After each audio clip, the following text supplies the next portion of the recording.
Hello dear viewer and welcome to Tech with NK. My name is NK and today I'm going to show you how to download and install Python on your computer. I'm presently running on Windows 11, however this method should work with any operating system of your choice. All I have to do is to open my browser, search Python, or click on the first link and I'll go to downloads.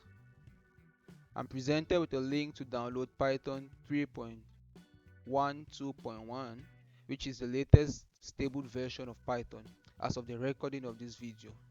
I'm good with it, so I'll just download it. My download is complete, so I'm going to click on the link and follow the instructions to install it. If you're running on Windows, I'll advise you to add Python to your path to avoid any complications later on. And I'll click on install now. I need to enter my password, so I'll just do that. Okay, the download is complete and the installation process as well. So I can close this and I can start programming in Python with my computer.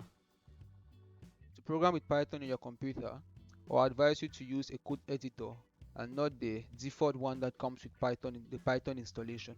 The one I use is VS Code, as you can see here.